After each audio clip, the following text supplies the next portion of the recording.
सत्संगाची सुरुवात करायच्या अगोदर मी तुम्हाला सांगतो की जो गुरुच्या आज्ञेत, गुरुच्या पायी राहून, जो आपलं चरणतीर्थ समजून त्याचे ते जो साधन करतो, निश्चित तो मोक्षाला पावतो.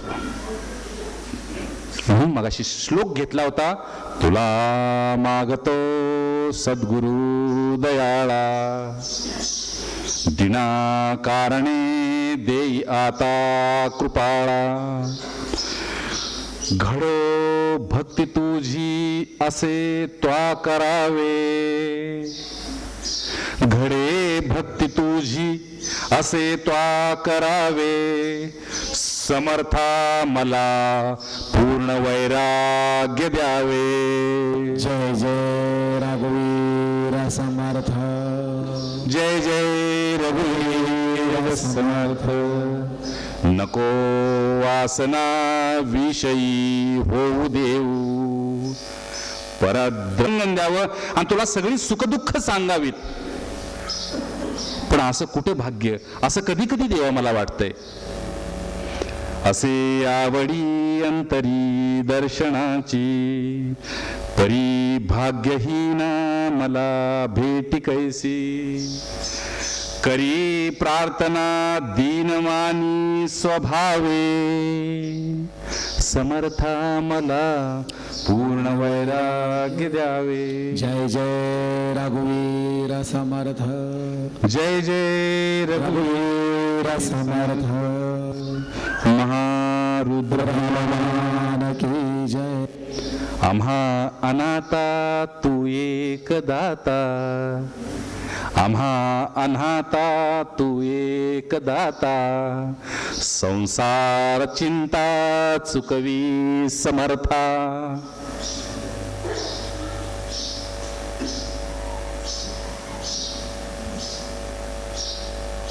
मी दास तुझा आठव विसरेना,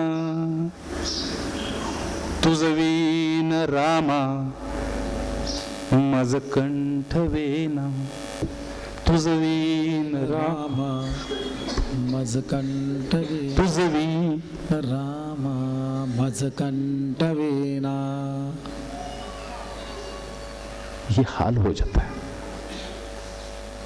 आपल्या सद्गुरूचं स्मरण जर झालं ना की हृदय द्रवित गदगदित होतं, फक्त डोळ्यातून अश्रू होतात की घोर संसारात नाही करमत देवा, कर्तव्य म्हणून तर पडलोय फक्त बस, बाकी मला इथं काही नाही प्राप्त करून घ्यायचं. म्हणून मी कितीही चुकलो तरी प्रभुराया तू मला तुझ्या चरणापासून विसंबू देऊ नकोस. माझ्यावर तुझं लक्ष असू दे, माझं लक्ष अनेक वेळा चुकेल या विषयामध्ये माय बापा. इच्छा असताना खरं तुम्हाला सांगायचं तर आज मी काही बोलणार नव्हतो, अशा दशेत होतो.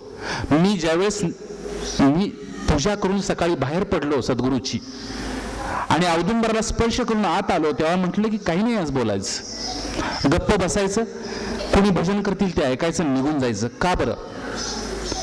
तर खरं तर सांगण्यासाठी सद्गुरूच्या दारात काही नसतं, फक्त पाहण्यासाठी, दर्शनासाठी नाही, ऐकण्यासाठी असतं. म्हणजे एवढी विराट मूर्ती तुमच्या आमच्यासाठी अवतरित झालेली असते. एका शिष्यानं मला सांगितलं की मी कधी तुमच्या सद्गुरूच्या दारात गेलो नाही, परंतु अनेक लोकांच्या बरोबर मला यावेळी संधी मिळाली आळंदीमध्ये जायची.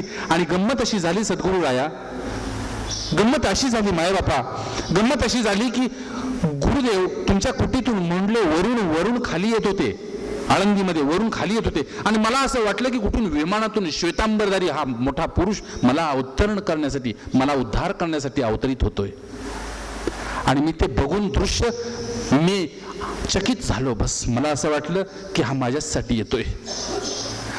आणि असा पळतोय सत्तरीमध्ये, लहान मुलासारखा पळतोय, त्याचे शिष्य सुद्धा मागे.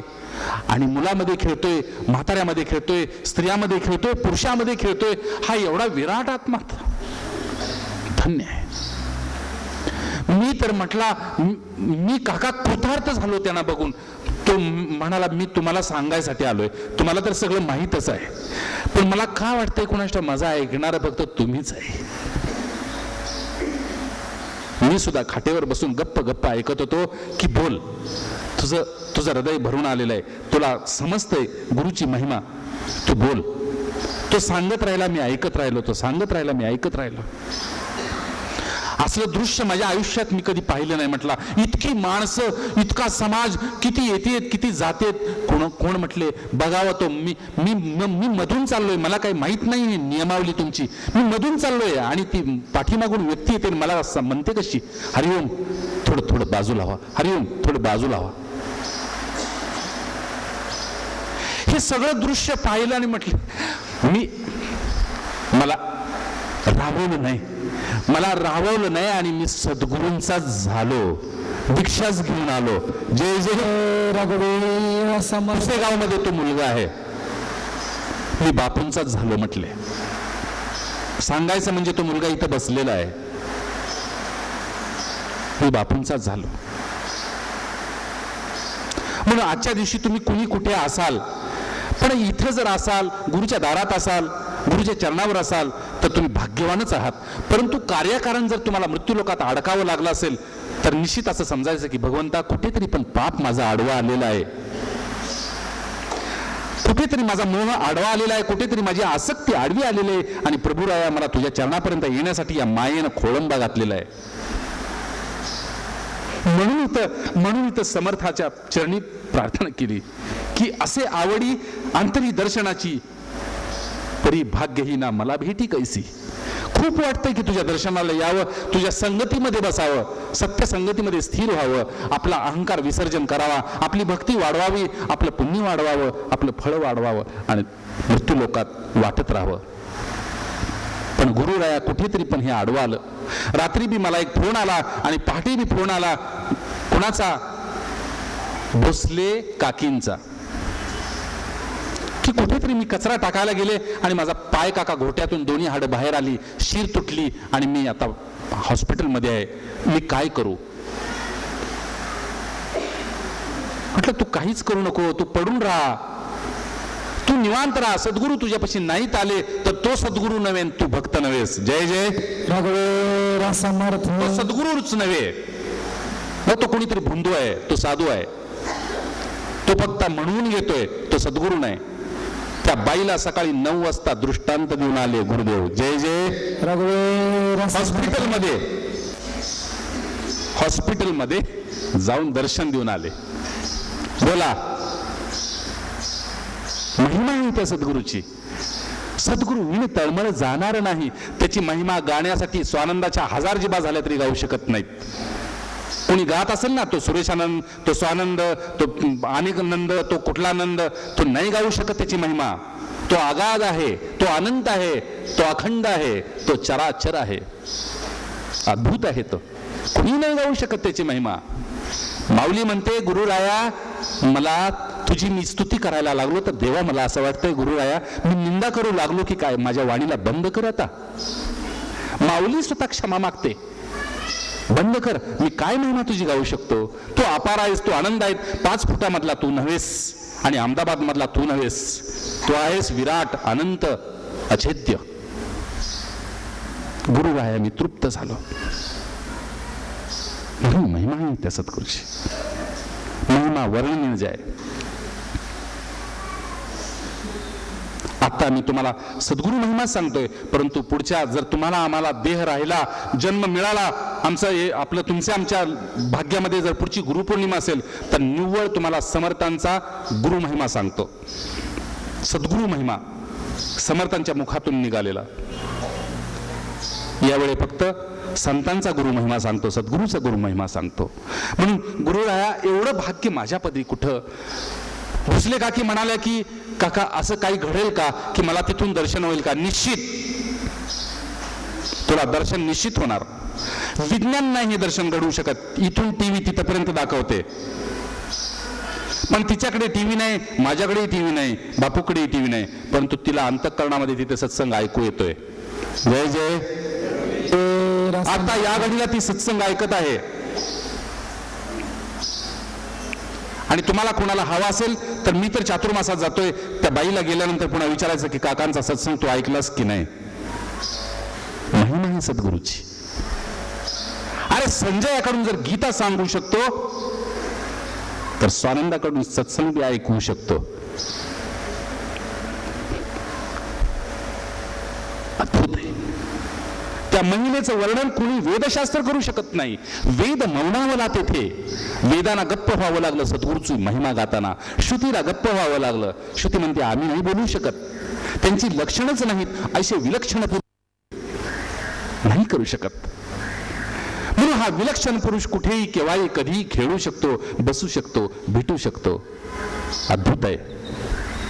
भज मन राम राम राम जगन्नाथाय जगद्गुरुदाय सर्वलोक शानंद विशंभराय विशुद्धी हरे राय जगद्गुरुदाय देवदेव सनो एकंताय गुणे वक्रतुंडाय दिवी तन्नो नंदी प्रचोदयात्. नमो नमः सरस्वते नमः या देवी सर्वभूतेषु नमो नमः पंचदेवताय सद्गुरुला. जे जे गुरुला प्रिय असतं त्यांचं स्मरण करायचं असतं आणि त्यांना नमस्कार करायचा असतो. मी मंत्र असा केला की हे तुलसी माते, तू कृष्णाला प्रिय आहेस, तू सद्गुरूला प्रिय आहेस, तू रोगांना सुद्धा प्रिय आहेस. रोगांना प्रिय आहे ना निरोग होण्यासाठी. म्हणून हे तुलसी माते, तुझं जे भाग्य आहे ते आमचं भाग्य नाही. तू गुरुचरणावर जातेस, तू विष्णूंच्या चरणावर जातेस, तू श्रीकृष्णांच्या चरणावर जातेस. म्हणून कधी कधी एखादी संधी दे आणि तुझ्याबरोबर मला बी कृष्ण चरणावर घेऊन जा. मला बी अशी संधी दे की रोगनिवृत्ती होईल. मला बी अशी संधी दे की जशी तुझी भक्ती घडते तुझ्याकडून तशी माझ्याकडून भक्ती घडू दे. नारायण नारायण नारायण नारायण बोल. 2 वचन आणि सुरू. भजन बोल. नित्य सत्वस्थो निर्योगक्षेम आत्मवान. अर्जुना, तू विषाद योगामध्ये इथे पोचलास. विषाद योगामध्ये अर्जुना, मृत्यू लोकामध्ये जो कोणी जन्म घेतो तो विषादालाच प्राप्त होतो, दुःखालाच प्राप्त होतो. ते दुःख कुठून येते अर्जुना? तर मृत्यू लोकामध्ये ऋणानुबंध आहेत. आई, वडील, बाप, मुलगा, नातेवाईक, संबंध हे जसं पाणवठ्यावर एकत्रित येतात तसं या मृत्यू लोकात घरामध्ये एकत्रित येतात आणि आपल्या आपल्या कर्माच्या अनुसार हा देह लोकातून यात्रा पूर्ण करून जातात बाळा. म्हणून अर्जुना, तू मृत्यू लोकामध्ये आलास. ही आई, तो पिता, तो पुत्र, ती पत्नी, ते अमुक, ते तमुक, ते तमुक.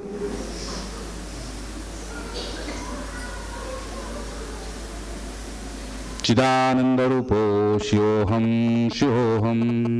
न मे मृत्युशंका न मे जाति भेदा. पिता नैव मे नैव माता न जन्म न बंधुर्न मित्र गुरुनैव शिष्य. चिदानंद रूपो शिवोहम शिवोहम.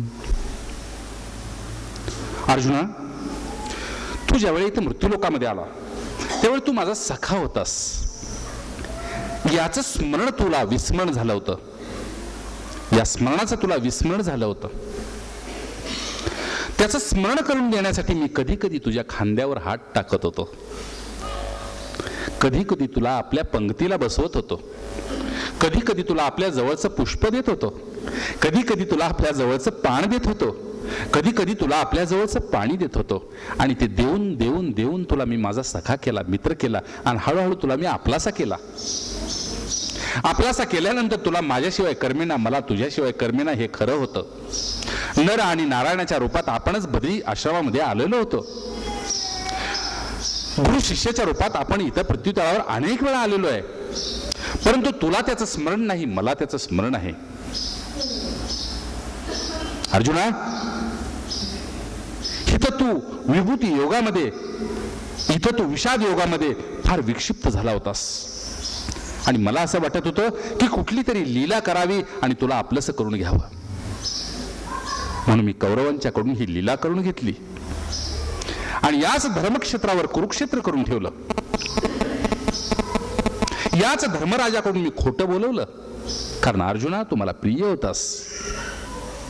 जेनं सांगितले बलभद्रा, जेनं सांगितले सुभद्रा, जे मी माझ्या बायकोला सांगितलं नाही, जे मी माझ्या भावाला सांगितलं नाही, जे मी माझ्या आईला सांगितलं नाही, जी माझ्या वासुदेवाला सांगितलं नाही, जी मी जे यशोदेला सांगितलं नाही, जी मी देवानंद बाबांना सांगितलं नाही,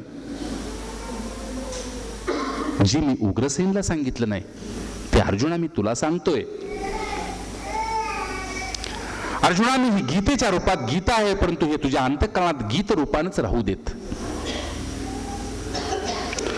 याची महिमा तुला सांगणं म्हणजे अवघड आहे, परंतु तू माझा सखा आहेस असं समजून मी तुला सांगतोय.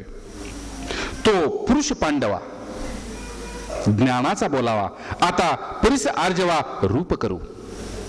हे बघ अर्जुना, खरंच तुला सांगतो, या मृत्यू लोकामध्ये तू अतिशय भाग्यवान पुरुष आहेस. आणि हे तुला आत्ता नाही, नंतर तुला कळेल. चोखाळपण रत्नाचे, रत्नावरी किरणाचे. हे रत्न श्रेष्ठ आहे का रत्नातून येणारा प्रकाश श्रेष्ठ आहे? तसं अर्जुना, तू श्रेष्ठ आहेस का तुझी भक्ती श्रेष्ठ आहे हे तुला पुन्हा लोकांना कळेल आणि तूही लोकांना कळशील.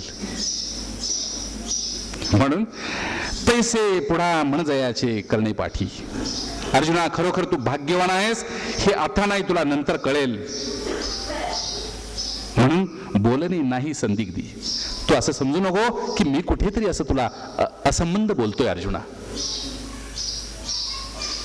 तू आणि मी या मृत्यू लोकाची सेवा करून निघून जाऊ, परंतु या मृत्यू लोकात तुझ्या आणि माझ्या रूपात जो संवाद मिळेल, आहा, तो ऐकतील, तो बोलतील, ते सांगतील, ते तिघही मुक्त होतील.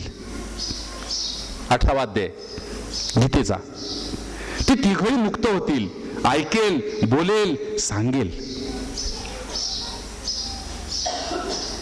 म्हणून अर्जुना, व्यासाने तोच पुत्र निवडला, गुरुपुत्र तोच निवडला ज्याची इच्छा नव्हती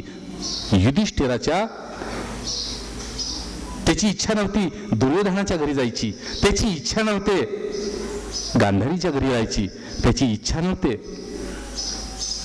धृतराष्ट्राच्या घरी जायची.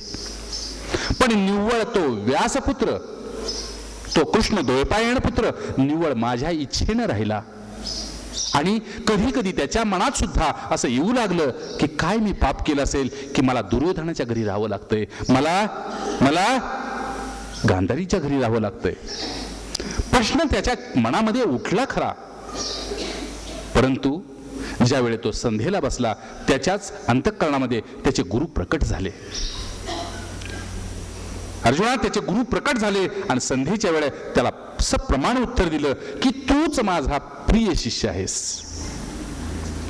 सेवेची योग्यता मी पाहिली आणि क्षमेची योग्यता पाहिली. सेवा आणि क्षमा. सेवा करताना अनेक चुका आपल्याकडून होतात आणि इतरांकडून होतात, तिथं क्षमा करण्याची ताकद असावी लागते. जय जय भगवे समर्थ. असा योग्य मी तुला निवडला अर्जुना, आणि तुला निवडून या मृत्यू लोकात पाठवला. कुठे? कुरुक्षेत्रावर गीता सांगण्यासाठी धृतराष्ट्राच्या घरी. आणि जो कोणी पुण्यवान असतो, माझा असतो, सेवेच्या योग्य असतो, त्याला मी निवडतो. मग तिथे योग्यता तुझी होती. म्हणून अशांच्या घरचं तुला अन्न खावं लागतंय, अशी जर तुला तुझ्या मनामध्ये ग्लानी असेल तर तिला विराम दे. संजयाने नमस्कार घातला. संधीची वेळ, लक्ष लक्ष घंटा वाजाव्यात असे नाद अंतःकरणामध्ये आणि कानामध्ये येऊ लागले. आणि संजयच्या डोळ्यातून अश्रू, वाघ गदगदा द्रवते यश चित्त, डोळ्यातून अश्रू येऊ लागले की गुरुराया धन्य झालो. तेवढ्यात नारायणाचा विना, नारायण नारायण नारायण नारायण नारायण ऐकू यायला लागला. संधी साधली अंतःकरणापासून. ज्याचं अंतःकरण पवित्र असतं की नाही, त्यांच्या अंतःकरणामध्ये जो काही आत विचार उठतो तो त्रिवार सत्य असतो. वेळेचा अभाव म्हणून उदाहरण देत नाही मी पुढे. नारायणांची ही एक तांता तार कानावर येऊ लागली आणि अंगावर रोमांच आले संजयाच्या. पाहतेत काय तर गजऱ्यात असलेल्या फुलांचा गंध येऊ लागला. डोळे बंद केले, नाद चालू, गंध चालू. आणि खरोखर डोळे उघडून पाहतेत तर विण्याचा आवाज उघड्या डोळ्याने आणि उघड्या कानाने दाराच्या झोपडीच्या बाहेरून ऐकू यायला लागला. संजय उठला, नमस्कार घातला आसनाला, सद्गुरूला नमस्कार घातला आणि बाहेर जाऊन तो नाद ऐकू लागला. नारायण नारायण नारायण नारायण नाद ऐकू यायला लागला. ये कैसा है जादू सगळा. संजय उठले, बाहेर गेले आणि बाहेर पाहतेत काय तर दृश्य नाही, नारायण नाहीत, परंतु नाद आहे. आकाशात पाहतेत तर जसं ढग दिसतेत की नाही वेगवेगळ्या आकारामध्ये, तसं व्यासांच्या आकारामध्ये त्यांची गुरुमूर्ती दिसू लागली. व्यासांच्या आकारामध्ये ढगानं आकार घेतला आणि त्या आकारामध्ये व्यासदेव दिसायला लागले आणि त्या आकारालाच नमस्कार घातला आणि निराकारातून साकार झाला. या भावनेनं संजयनं 2 हात वरती केले आणि आपल्या गुरुचा महिमा गायला सुरुवात केली.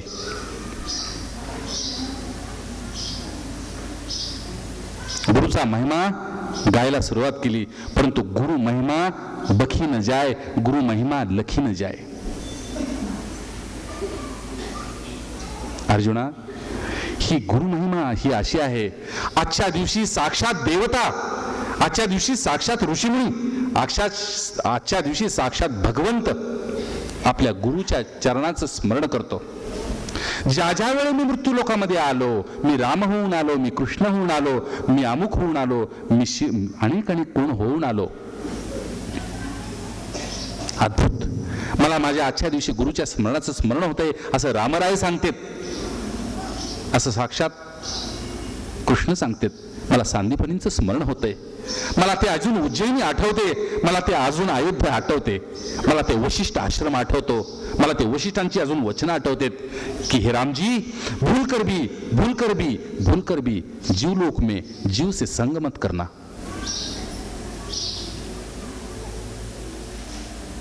हे रामजी, जीव का संग डुबा देता है और असंग पुरुषों का संग मुक्ति की तरफ ले जाता है. भूल कर भी राम, संसारियों का संग न करना. हे संसारी आपली महती, आपला अहंकार गातील आणि तुझ्यामध्ये तुझ्या वासना जाग्या करतील आणि त्या वासनेनं तुला जग सत्य दिसेल आणि ते सत्य जगामध्ये तू मिथ्या कार्य करत बसशील आणि त्याच्यामध्येच तुझा अंतकाळ होईल.